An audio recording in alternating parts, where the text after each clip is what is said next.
Hello, my name is Emily, and in this video I will be talking about what a horizon line is and where to put a horizon line in your drawing, painting, or illustration. Your horizon line is the place in your picture where the ground meets the sky. It is the farthest place land or water can be seen if nothing is in the way. Horizon lines are often seen when looking across oceans or flat plains. Mountains, trees, or other things can block the view to the horizon line, but this doesn't change its shape or location. Your horizon line will follow the curvature of the Earth. Horizon lines viewed on the ground will appear to be flat. Horizon lines viewed high up in the air will curve. The higher you are, the more curve you will see. Your horizon line will run horizontal across your page unless you want it to look like your viewer is tilting their head to the side. If your viewer is tilting their head to the side, then your horizon line will tilt with them.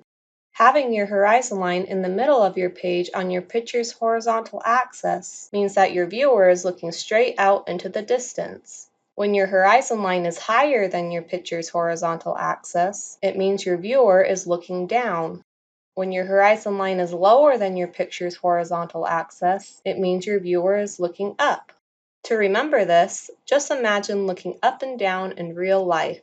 When you look down, you start to see more ground than you do sky. This means your horizon line needs to move up on your picture to create more ground.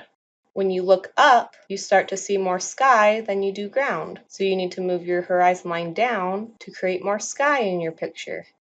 If your horizon line is so far up from your picture's horizontal axis that it is outside of your picture, it means your viewer is looking down at a big enough angle that all they see is ground. If your horizon line is so far down from your picture's horizontal axis that it is outside of your picture, it means your viewer is looking up at a big enough angle that all they see is sky. Placing a horizon line in a drawing is important because the location of your horizon line determines where to place vanishing points for things in your picture. It also gives you a basic idea of how your viewer is looking at things. If you are interested in more art tutorials, check my channel for more videos.